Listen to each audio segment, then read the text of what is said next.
आप सभी को नमस्कार। अपने YouTube चैनल में मैं आप सबका स्वागत करता हूं। आज हम अपने टू द पॉइंट कार्यक्रम के अंतर्गत देखने वाले हैं असम समझौते के बारे में, राष्ट्रीय नागरिक रजिस्टर के बारे में देखने वाले हैं, NRC के बारे में, नेशनल रजिस्टर ऑफ सिटीजन्स, इसके बारे में देखने वाले हैं और हम समझने का प्रयास करेंगे कि वर्तमान संदर्भों में यह मुद्दा एक बार फिर से चर्चा में क्यों है। और आज से आपका जो भी टू द पॉइंट का कार्यक्रम होगा उसके साथ साथ आपको मुख्य परीक्षा का एक अभ्यास प्रश्न भी दिया जाएगा और क्या करना होगा, आपको उस प्रश्न को लिखकर इसी वीडियो की डिस्क्रिप्शन में आपको लिंक मिल जाएगी टेलीग्राम ग्रुप की, वहां पर ज्वाइन होकर अपने उत्तर को हमें सबमिट करना है, जिससे हम देख सकें कि आप जो प्रयास कर रहे हैं वो दिशा सही है या नहीं, और जो भी कमियां आपकी रह जाती हैं उनको हम सुधारने का प्रयास करेंगे। तो आपको क्या करना है कि जो भी टू द पॉइंट कार्यक्रम अब आप आगे से देखेंगे, प्रत्येक वीडियो की टेलीग्राम लिंक मिल जाएगी आपको डिस्क्रिप्शन में। यदि नहीं मिलती है आप कमेंट में कमेंट करिएगा, हम आपको कमेंट बॉक्स में लिंक उपलब्ध कराएंगे। लेकिन करना क्या है, यदि हम मेहनत कर रहे हैं तो आप भी साथ साथ करें, जिससे परिणाम सकारात्मक निकल सके। तो सबसे पहले हम समझते हैं, मौजूदा संदर्भों में पहुंचने से पहले सबसे पहले हम जानते हैं असम के विवाद के बारे में, NRC के बारे में समझने का प्रयास करते हैं।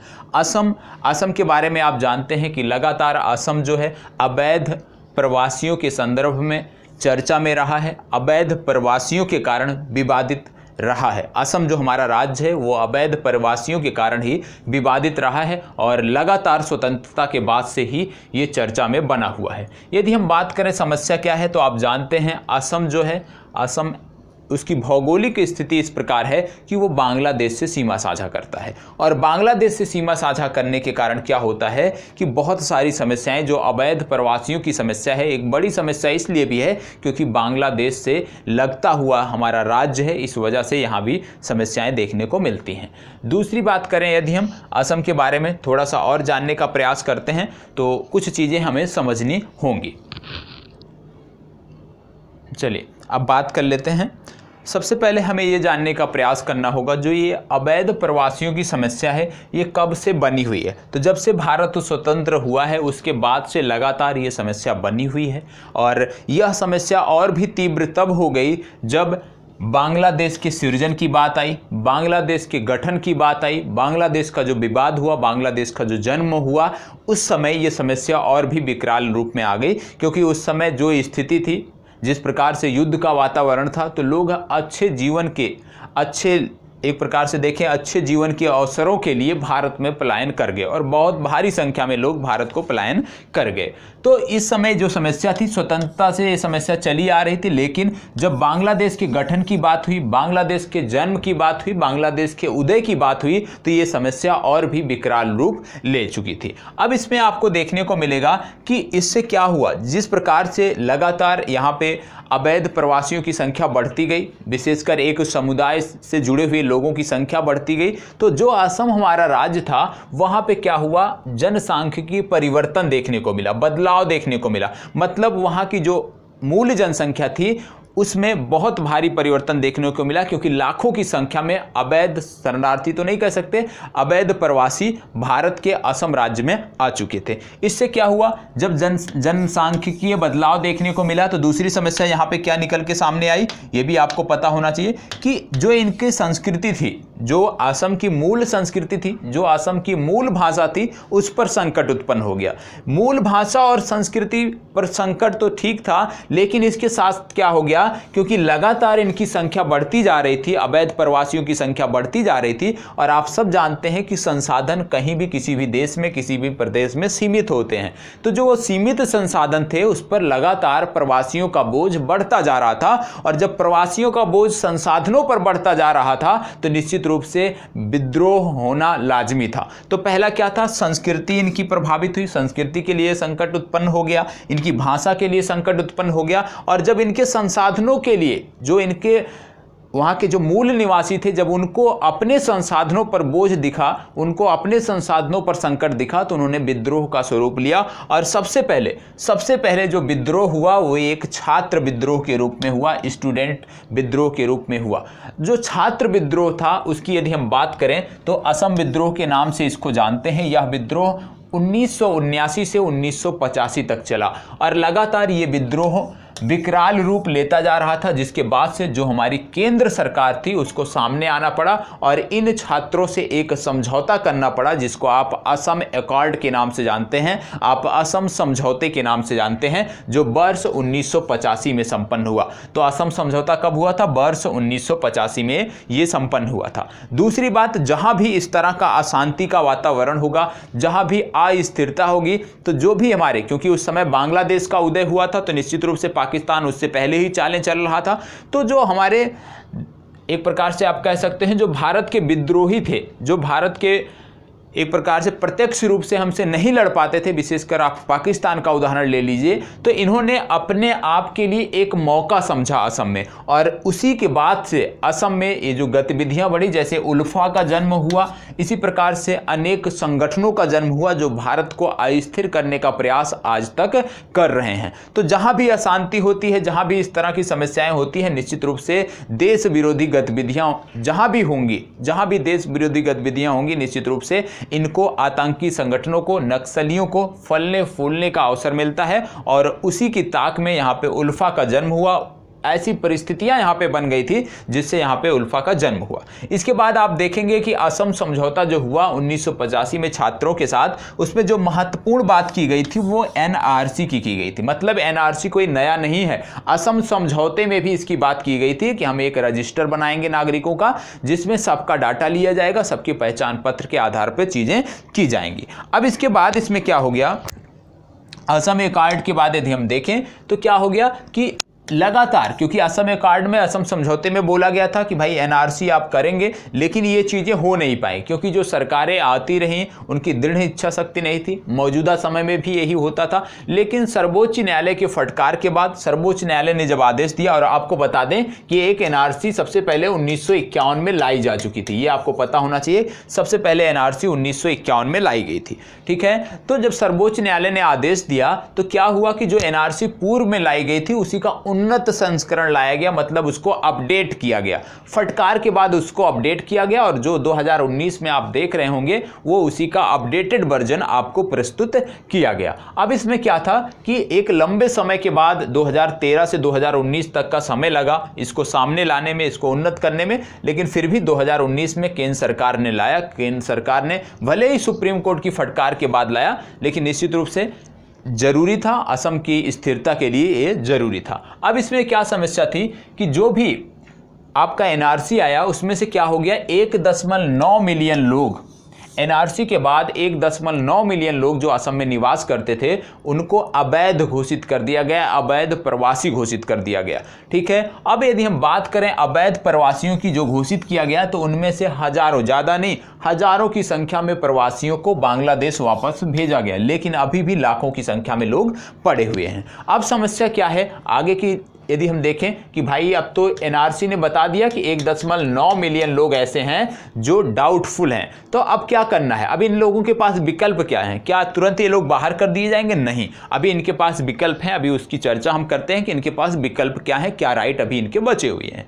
दूसरी बात, जब एक प्रकार से यहाँ पे इतने प्रवासी हैं और इसमें ये समस्या देखने को मिली, यह समस्या देखने को मिली कि बहुत सारे ऐसे लोगों ने एनआरसी में जगह बना ली जो भारत के निवासी नहीं है, मतलब गलत तरीके से पहचान पत्र बनवा के, और इस तरह की गतिविधियां भारत में आम हैं, तो इस तरीके से भी बहुत सारे लोग एनआरसी में शामिल हो गए। अभी उसकी आगे हम बात करते हैं। इसके बाद दूसरा चरण था भाई इलेक्शन कमीशन ऑफ इंडिया के सामने। इलेक्शन कमीशन ऑफ इंडिया ने 1997 से ही प्रारंभ कर दिया था डी वोटर को खोजना। डी वोटर मतलब डाउटफुल वोटर, संदिग्ध वोटर, जो गलत तरीके से पहचान पत्र के माध्यम से भारत की नागरिकता ले चुके हैं, भारत के नागरिक होने का दावा करते हैं, मतदाता सूची में नाम है। तो डी वोटरों को खोजने के लिए क्या किया गया, इलेक्शन कमीशन कैंपेन चला रहा है, और लगातार इलेक्शन कमीशन ने लगभग 1 लाख लोगों को, 88,000 कुछ लोग हैं और अभी संख्या बढ़ेगी, तो इतने लोगों को पेंडिंग में रखा है, जिनको डाउटफुल की श्रेणी में रखा है। और निश्चित रूप से जो भी डाउटफुल कैंडिडेट है, जो भी डाउटफुल लोग हैं, उनको बाहर किया जाना चाहिए, क्योंकि ये इससे क्या होता है कि जो मतदान हमारा है वो निष्पक्ष नहीं हो पाता है, क्योंकि यदि किसी भी प्रकार से जो भारत का नागरिक नहीं है उसको नागरिकता मिल जाती है, उसको पहचान पत्र मिल जाते हैं, तो जिसके माध्यम से मिलता है उसकी सहानुभूति उसके लिए रहती है, और इस प्रकार से यदि हम देखें तो निष्पक्ष चुनाव नहीं हो सकता। इसके लिए दूसरा सबसे बड़ा कदम क्या होना चाहिए अब कि डाउटफुल जो कैंडिडेट हैं उनको जल्द से जल्द बाहर किया जाना चाहिए।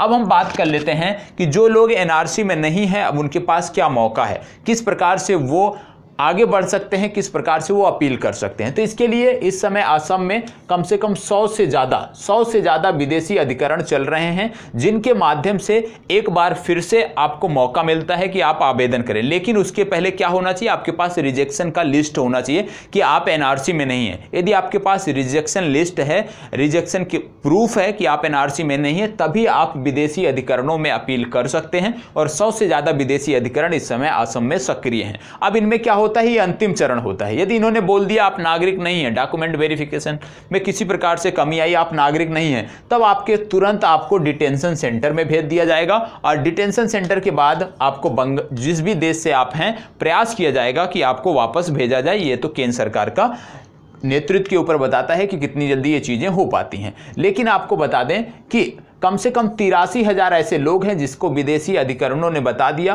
कि भाई आप भारत के नागरिक नहीं हैं, आप अवैध प्रवासी हैं। और उनमें से लगभग 500 से 600 को वापस भेजा जा चुका है, उनके देश विशेषकर बांग्लादेश भेजा जा चुका है। अब सबसे बड़ी समस्या क्या है, अब चर्चा क्या हो रही है, मौजूदा संदर्भों की बात करते हैं। मौजूदा समय में बात यह हो रही है कि जो एनआरसी बना था उसका पुनर्मूल्यांकन कराया जाए। अब हम मूल मुद्दे पर आ रहे हैं आज के। तो पुनर्मूल्यांकन की बात क्यों हो रही है? पुनर्मूल्यांकन की बात इसलिए हो रही है, राज्य सरकार चाहती है कम से कम 20%, पहले तो 27% की मांग किया था राज्य सरकार ने कि 27% हमारे पास डाउटफुल हैं जिनका हम पुनर्मूल्यांकन कराना चाहते हैं। लेकिन सुप्रीम कोर्ट ने इनकार कर दिया, जिसके बाद सरकार 20% पर अड़ी है। और सुप्रीम कोर्ट ने पूर्व में कहा था कि भाई 10 से 20% का आप पुनर्मूल्यांकन कर सकते हैं यदि आपको डाउटफुल लगता है। अब जरूरी क्यों है पुनर्मूल्यांकन?